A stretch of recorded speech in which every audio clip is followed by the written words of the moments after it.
You are listening to the Tudor Dixon Podcast. Today we are going to talk all things FBI, and I know a lot of you started to question what was going on with the FBI during the Biden administration. It seemed like it had been politicized, and we were questioning, are we seeing this, or is this just like there's just a few bad actors? Well, today we get to kind of dive deep into that because we have Nicole Parker with us. She is a former FBI special agent. She's now a contributor for Fox News Media, and she's out with a brand new book, and it happens to be called The Two FBIs, The Bravery and Betrayal I Saw in My Time at the Bureau. It's coming out on November 11th. Thank you so much for joining me today. It is my pleasure, Tudor. I am excited to talk to you about the FBI. I think it's something that a lot of Americans don't know what it's like to be on the inside. And so I felt like it was important to share this message. And absolutely. As I was reading through it, that's exactly what I was thinking. I'm like, these are stories I don't know. But I mean, even the way you start out, I have to say the book is very well written. The way you start out with 9/11 and that moment, it's not just, to me, it was beautiful because it wasn't just this nonfiction story. It was this story of faith woven throughout. And that was very powerful for me because I think oftentimes when we're in those crisis situations, we say, what would we do? And you immediately start singing. I loved that as you are in the midst of 9/11, you're in the World Trade Center, you had just gone to you had gone from World Trade Center 1 to another building, and you see all the chaos that's going on. You said you had images that were burned into your head that day that you will never forget, but you start singing a song to the Lord, which I think is incredible and beautiful. Right. So, I could not have written this book without my faith because, frankly, my faith and my trust in God and in Jesus Christ, that is the foundation of who I am. And at the age of 23 years old, I'm originally from Texas, and I happened to be living in New York City at the time, working for Merrill Lynch. I was actually at the World Financial Center. I had gone through the World Trade Center that morning on my commute, just an everyday commute. And the morning changed very drastically at around 8:46 a.m. And it's hard to even, I'll be honest, I don't speak about it a whole lot because it's difficult. And I remember after 9/11 occurred, Merrill Lynch actually required us to have group therapy sessions. They had a therapist come in, and I'll never forget, they said, this is something that you will deal with for the rest of your life. And so to open up my heart and my soul and speak about it on a public platform in my book, it took a lot of strength and courage for me to do. And so you're exactly right. I talk about leaving my building after the second tower was hit and realizing that we were under attack. And there was a song that I learned at the age of 3 years old at church, and it's called I Am a Child of God. And I just remember being so fearful and terrified of what was going on. And Tudor, when you have nowhere to turn and there's just absolute chaos and pandemonium, and you know that you are witnessing evil, there's something, the most comforting place that we can turn to is to God. And so I did. I started to recite the lyrics to that song in my heart and my soul. And it brought me a sense of, I don't know what's happening right now or why this is happening, but God knows you and he loves you and you're going to be okay. And it was that moment in that elevator getting out of my building that I decided, look, if I get out of here one day, I will stand as a witness of God and of Jesus Christ, and I will serve my country. I don't know how, but I want to help and make lives better for those. If I make it out today, there's a reason, and I need to use it to benefit my nation. Honestly, that was a moment as I was reading that, I was thinking of all the moms and all the dads who spent that time in nursery and Sunday school with kids, teaching those songs and teaching scripture. And we've been told so many times that in a moment, even if your child gets lost along the way, or one of the children that you're teaching now gets lost along the way, God has a way of bringing these words to you when you need them. That recall, that scripture, that song that pulls you back to him. And in that moment, you are just like, it's just you and God. And that to me was so powerful because having been the mom that's been in Sunday school and teaching, I was like, okay, all right, God, here's a message right here at the very beginning of this book. Like, keep doing what you're doing. And I thought that was so inspirational for this moment where people are going, where are we with faith and how is faith protecting our kids? And you're exactly right. Those moments do matter. And again, I learned this when I was 3. And I never forgot it. And those are moments that when you, like I said, you have nowhere else to turn, you turn to God, you turn to what you know, what your foundational core is. And for those that are out there, I too am very active in my faith. And there's been a period of time where I oversaw all of the children ages 3 to 11. And I have never forgotten that as well, because I explained to them, look, for myself, when I was in my darkest moment, this is where I turned. And so, sometimes as a parent or a Sunday school teacher, you think, does this really matter? And I'm Hmm. here to reassure you as a witness, it does matter. And it was a place that I was able to turn for peace. And so keep doing what you're doing, because your children do listen. You may not think that they're listening or paying attention, but I can tell you, I was an active body child. I was crazy and wild, but I never forgot that song.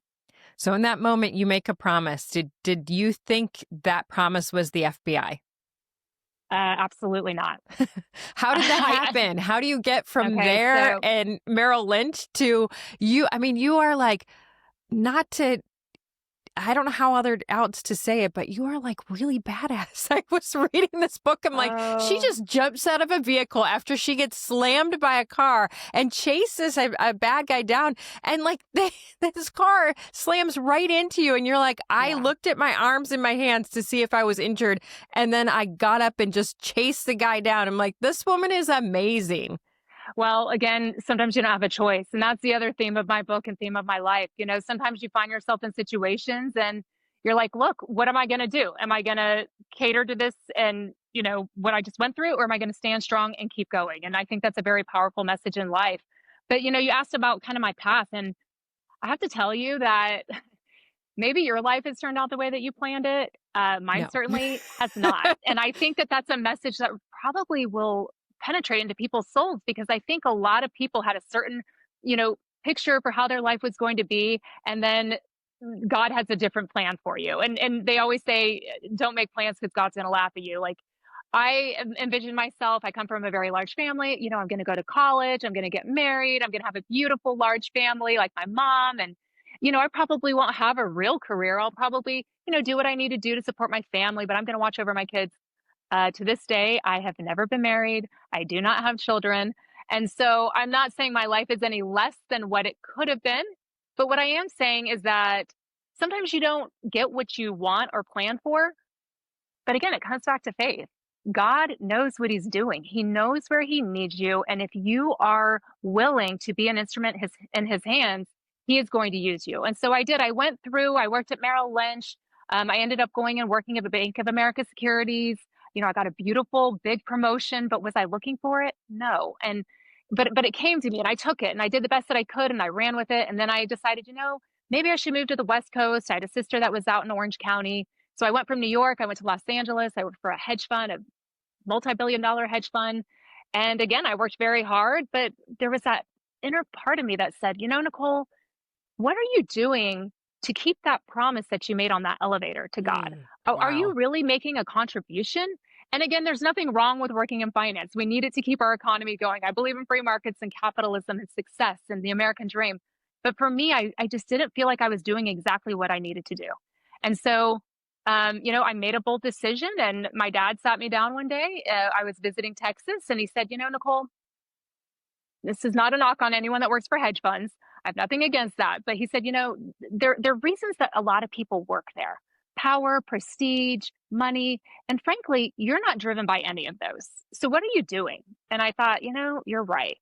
But I knew I wanted to give back. I just wasn't sure how. And believe it or not, it was a friend from Wall Street. I went and visited New York City and I met up with an old friend. And he said, Nicole, have you ever thought about applying to the FBI? And I said, no, I have not. Like, that's never crossed my mind. I do not come from a law enforcement family. And I've always loved and respected law enforcement, but I didn't even really know a lot about the FBI. Frankly, I never watched the movies, the TV shows. It just wasn't what I was necessarily interested in. But I did know an FBI agent back in Los Angeles, and he always had very cool stories. I'm not going to lie. And I talk about it in the book. Like, I remember one time seeing his gun on his ankle holster at a party, and I was like, no way. You have a gun underneath your jeans on your ankle? And I thought about it and I prayed about it, and I thought, you know what? Why not? Like, sure, I'll apply. Like, the chances of getting in are pretty much zero. But I'm the type of person, it doesn't hurt to try. And so I did. I went through the application process, and believe it or not, 7, 8 months later, I was on my way to Quantico. Stick around. We have more coming up with Nicole Parker. You're not going to want to miss it, but you're also not going to want to miss this if you're over 50 and you're worried about your heart health. There's been a 16-year study of over 30,000 people that found an answer. It's nattokinase, an ancient Japanese superfood, and it will help you reduce your heart attack risk and improve your cardiovascular health. This is happening in Japan, guys. Look at Japan. It has the world's second longest life expectancy, and this is the reason. They've used this powerful natural enzyme for thousands of years. Now, you can get it from Luma Nutrition. They have perfected a powerful nattokinase formula. It's made right here in the USA, and it's third-party tested for purity and quality. You need to buy your supplements from a source you can trust, and it is Luma Nutrition. They were founded by a former U.S. Army officer, and they are on a mission to provide the highest quality natural supplements that are made right here in the USA. You can try nattokinase today for your heart health for up to 40% off when you visit lumanutrition.com. That's LUMA nutrition.com. Again, it's lumanutrition.com. It's veteran-owned and proudly made right here in the USA. This is what you want. Now stick around. We've got more after this. It's interesting because as I'm listening to this, I see how that seed was planted on that day. I mean, a terrible day on September 11th, God plants a seed, and it's just showing that God is working through all things for good. So here he plants that seed. Your dad comes to you and gives you that nudge, that reminder, which, you know, the father sends the earthly father. I think that's a beautiful vision right there to see that. And then you go to a friend just right after that, and he says, this is where you need to be. And you take that. I mean, it's beautiful to me to watch how that goes from a seed to growing into what really needed to happen. And as you start the book, I think the powerful story of the two young girls was a great place to start, because I don't know that about the FBI. You know, we think of the FBI as getting the bad guys, but we don't think about the collateral damage that you're picking up and you're carrying through. And that in this case was children. I think about that. I'm like, you know, even if God had you in that place for just those two children, maybe it's not about you. Maybe they were going to go on to do something great for the Lord. You know, because I think about that in my own life. Like when I've gone through these trials, was it for me, or was I just a stepping stone for something else great to happen, you know? But you went in there and you fought for kids. That's the side of the FBI that we don't see. Right. And so I look, in all humility, again, God, if we are willing, every day I wake up and I pray, Heavenly Father, please help me to use me as an instrument in thy hands for good. What can I do today to help other people? Because I have been so blessed. I've been so blessed by others, and I owe it. I owe it to others to pay back. So that morning, it was, I remember I was complaining because I thought, why am I going on this operation that's an hour from my house? There's one right by my house, 5 minutes away. Why do I have to do this? You know, we always ask why. Shut your mouth and trust. And that's what I've learned to do in my life. Stop asking and start trusting. And it's something that I needed to learn. But I think on the broader spectrum, there really are two FBIs, Tudor, and I'm not going to discount that. I think the book, it would be, you know, kind of what people would expect. You open the book and I just start blasting James Comey. Okay, that does happen in the book, by the way. But I wait, because I think it's important to have a foundation of who I am and who others in FBI One are. It's not just a book about me. I represent so many thousands of other really good, solid FBI agents. And that's what this is about. There are so many people that came to the FBI with true and pure motives, like myself, to genuinely serve our country that we love. And so I think the distinction between FBI One, agents, even support staff, analysts, employees who came to the FBI trying to serve, to protect Americans, to uphold the Constitution in a fair and unbiased manner. And that's what we want to do. And then on the flip side, you have FBI Two. And there's a very clear distinction. FBI Two, I would see it all the time. It goes the full range. Very egotistical, very self-serving, pushing their own political and social agendas to get what they want. They will do anything at all cost to accomplish what they need to do to take down individuals that they personally do not like. And that's not right. That's not the oath that I took. It doesn't matter where you stand on the political spectrum. You have to have the integrity to uphold the Constitution in a fair and unbiased manner. Lady Justice must be blind. And with time, that is not what I was seeing at the FBI.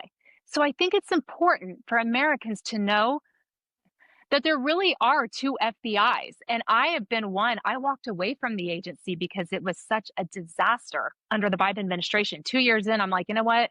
This is not going to get any better. I am out. But to discount the good work of the fine men and women who are doing honest work, I just don't think that's fair. And I've been blessed with the opportunity to leave the FBI. Okay. Yes, I left my pension on the table. And frankly, I didn't come to the FBI for a pension. And I talk about that in the book.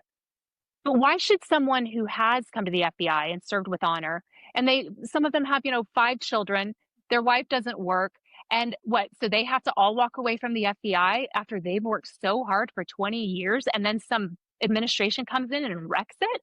So I would always hear that complaint. Well, why are you the only one speaking up? Look, I can't speak on other people's behalves. All I can tell you is that there are good people, even to this day, that are trying to hold the line at the FBI.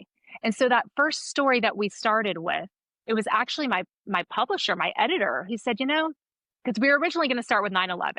And she's like, I feel strongly that we should actually start with a very positive story that might open people's minds from the beginning of what FBI 1 is all about. And so I appreciate that you mentioned that story. Did I save the day? No, I didn't. And there were a lot of people involved in that, and if people, I hope you'll read the book and understand what I'm talking about. I'm not going to go into the depths of the story. That's what I think is so important. You have to read the book, because when you get to that story, you see God in such a pronounced way. You can't see it any other way. And that is also, like I said, the beauty of this book is that you aren't taking credit. You are always saying, look, there was a miracle here. There was something amazing here. Like God was on this path. And even conversations that you ended up with an outcome that you didn't want, those conversations were at critical moments that changed your life. And I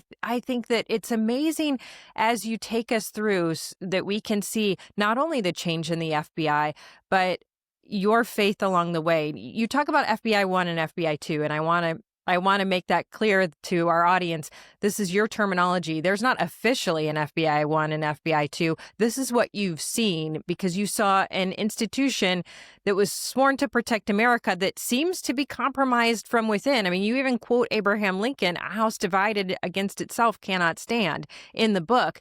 That's a bold statement that there are 2 FBIs right now. And it sounds like the one is like rotting from the core. Well, and like I said, I can't tell you exact percentages, right? People always ask me, okay, and again, FBI 1, FBI 2 is something I have coined that phrase.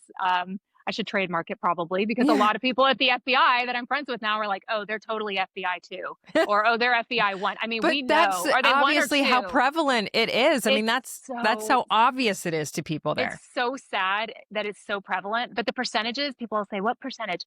I would have said in the past, it was like, maybe 30% FBI 2. Then I would say it up to like 50% FBI 2. It could be surpassing 50% at this point. The saving grace that we have is that we have a new administration that's come in, and I think they have been working tirelessly. And I know that, at the end of the book, I talk about my goal is for there to be 1 FBI. FBI 1 should be the only thing that exists. But as you mentioned, it takes time, and I kind of talk about it as almost like an internal civil war, because imagine this, you're working tirelessly day and night, 24/7 sometimes. Literally, it felt like that. I'd say there were many times that I can remember not even sleeping. I'd just go a couple days at least, maybe 2.5 days, no sleep, 3 days. And again, doctors, first responders, they do this sort of thing all the time. I'm not trying to throw a pity party here, but I don't think people envision that that's what the FBI is doing. And frankly, I'll be honest, a lot of the FBI is not doing that. I worked in a very dynamic division, being in FBI Miami. It was extremely busy. It was a complete adrenaline rush a lot of times. It's very, what we call it, running and gunning. Like, we were going pretty much full throttle. I can't say that that's probably the same in smaller field offices where there's not as much activity. So again, to be fair, and I worked multiple mass shootings, I'd say a lot of things that I was exposed to, a lot of agents are never exposed to that in their entire career. They could work for 30 years as a special agent and they don't see that sort of thing. So I think my experience is somewhat unique, but I also, again, I cannot discount how hard people work. So imagine that you're going to work, and this is a job where you've got to be on point every moment. Especially, I was working on the South Florida Violent Crime Fugitive Task Force. I'm armed at all times. You can't ever have an off day. If you have an off day, you could die. Others around you could die. And so you've got to be on point all the time. So imagine you're working, 2 days in a row, no sleep. You're working with victims of human trafficking, whatever it might be. And then you go home and you turn on the news and all you see is how horrible the FBI is. And again, I have been on Fox News. I have blatantly blasted the FBI for things that they've done wrong. But I always make that clear distinction. There are people that are still trying to do what's right. And so I thought, it would be fair for America to see from an insider's perspective that, yes, even internally, Tudor, I don't even trust the FBI. I don't trust FBI too, and I even work there. Well, I don't blame Americans for not trusting the FBI, because I work there and I don't trust the FBI either. And that's why I had to get out.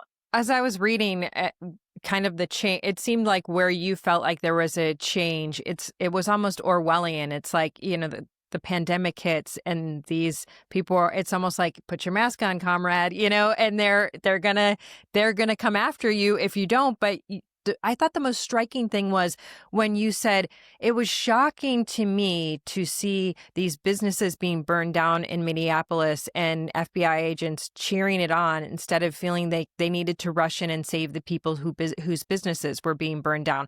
That seemed like a moment for you where you went, things are really different. It frustrated me to no end, because I tune into the news. I like to know what's going on.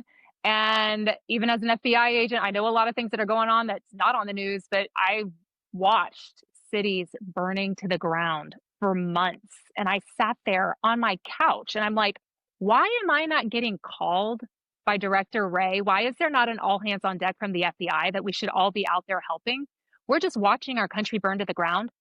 But during the same time frame, shortly thereafter, when January 6th occurs, all hands on deck. We need people to volunteer. We need people to come to DC month after month after month, year after year.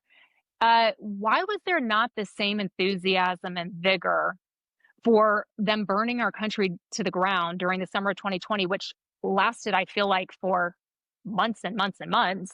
But then January 6th comes around and it's like, okay, we need everyone, all hands on deck. We need volunteers to come to WFO, which is the Washington field office in DC. It was such a stark contrast to me to see how they reacted to different things.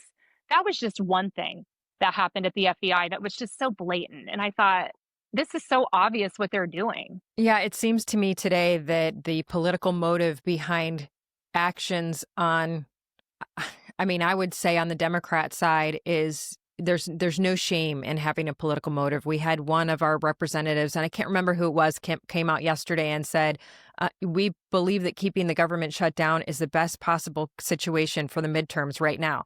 And I thought, how can you say that about people's lives? Like, you are making everything is a political calculation now. And we're seeing it. It's very frustrating for people like you who went into this for the right reasons to help people. And you see this blatant expression of political support for these, I guess, movements rather than for the American people. You talk about the FBI. You're talking about the differences between the FBI in 2020 and the FBI on January 6th in 2021.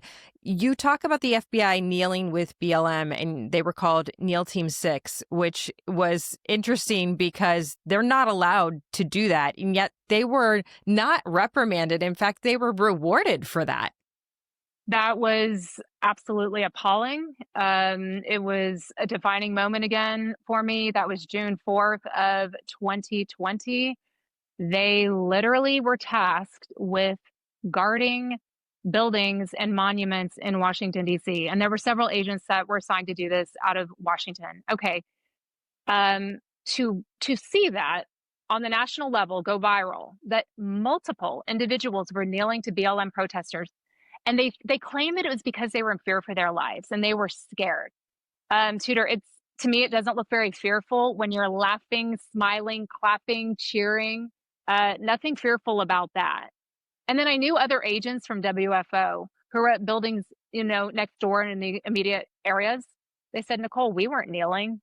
We were not kneeling. So for them to make it seem like these rioters were coming at them and attacking them, no, they were willingly kneeling in their FBI ballistic vests. And that's against protocol. That's not appropriate. We are not allowed to make social or political statements in our FBI gear while we are on duty, and to be kneeling and clapping and cheering. And like you said, what made me so disgusted, okay, they should do that. And we're all like, oh, they're going to get fired. These people are going to get fired. They're going to get reprimanded. That's an embarrassment to our agency. That's not proper judgment. At the FBI, you're supposed to have good judgment.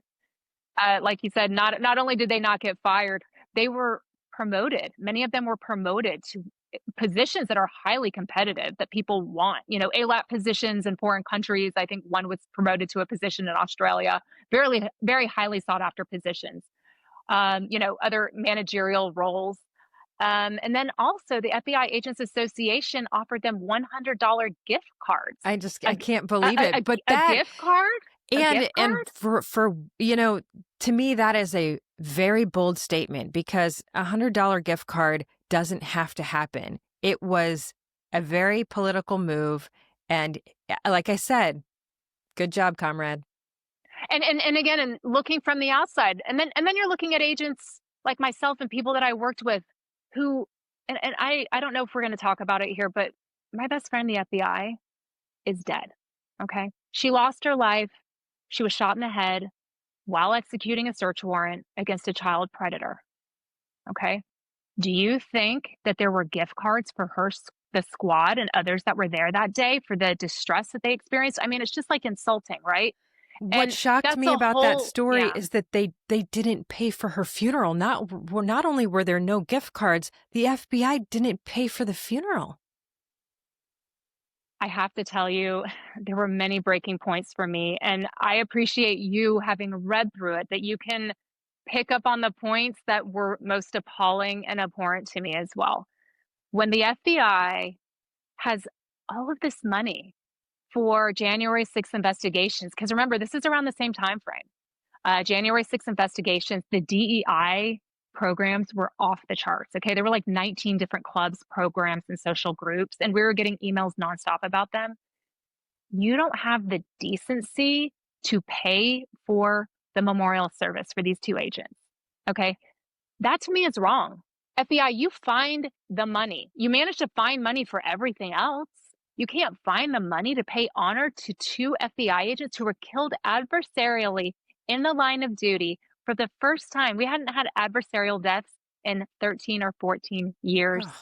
Okay, this is a big deal. And that was a very defining moment for me where I thought, okay, not only did this shouldn't have even happened in the first place. And again, I detail that very clearly in the book. I won't go into the details right now, but it shouldn't have happened in the first place. But it happened, and the way that you're handling it, they didn't even do an after action review. Christopher Wray, no after action review. It was as if it never even happened. And I thought, why is this?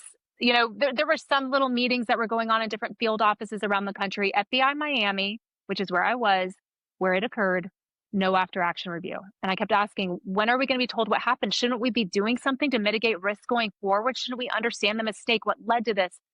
That's when I said, you know what? It's time to go. And I waited patiently.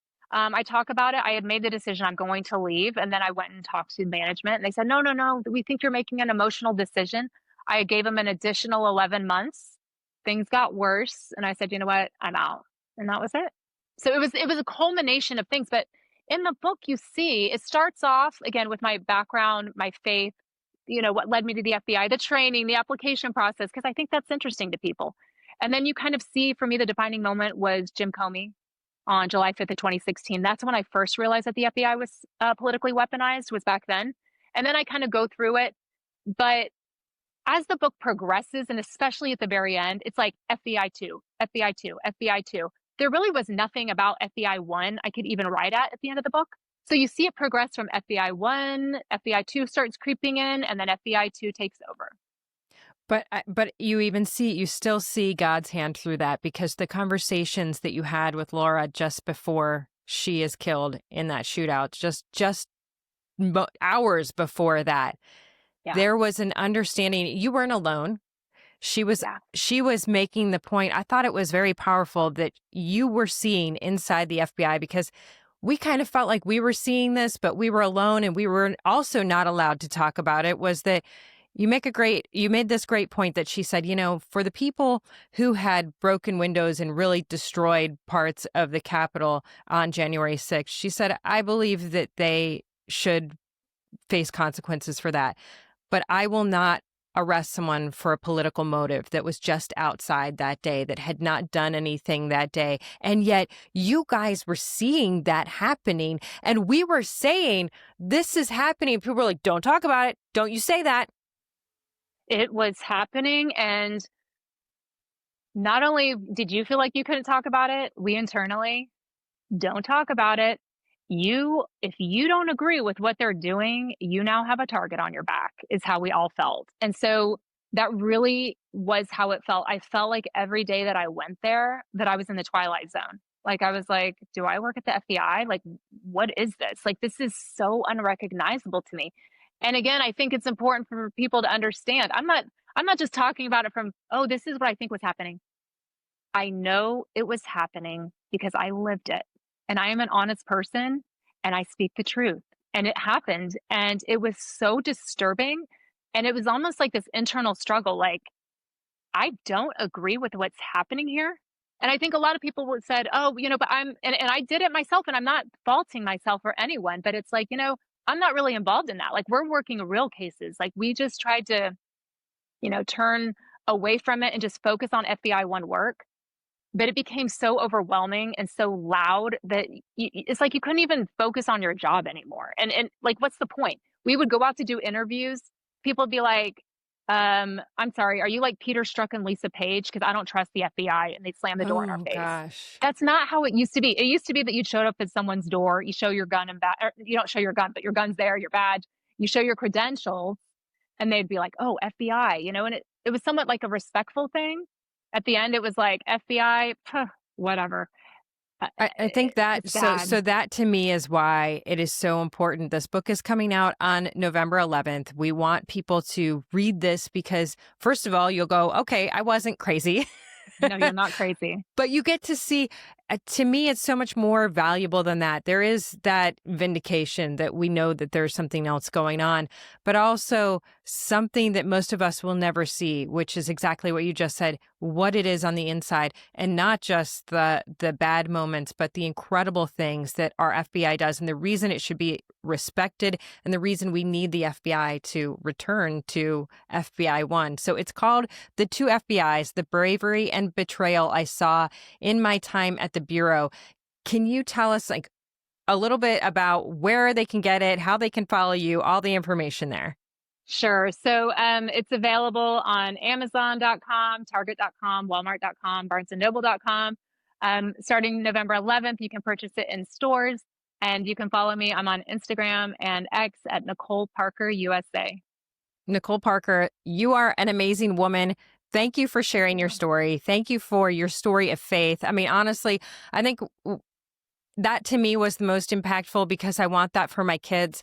Every day I want them to be focusing on God. And the way you tell this story is to constantly be looking to Him and asking Him and relying on Him. And I think oftentimes we look at our FBI agents, we're like, oh, they're doing this all in their own power. It was so awesome to see that you were doing this with the Holy Spirit. That was amazing. Thank you so much. I really appreciate that. Without God, I am nothing. I am nothing. And with God, even in our darkest moments, we will survive. And I do believe there's a battle between good and evil. And I truly believe that in the end, good and God and Jesus win. That is an amazing message. Thank you. Thank you so much. And thank you all for listening to the Tudor Dixon Podcast. As always, for this episode and others, go to TudorDixonPodcast.com, the iHeartRadio app, Apple Podcasts, or wherever you get your podcasts. And you can watch it on YouTube and Rumble at Tudor Dixon. And make sure you join us next time. Have a blessed day.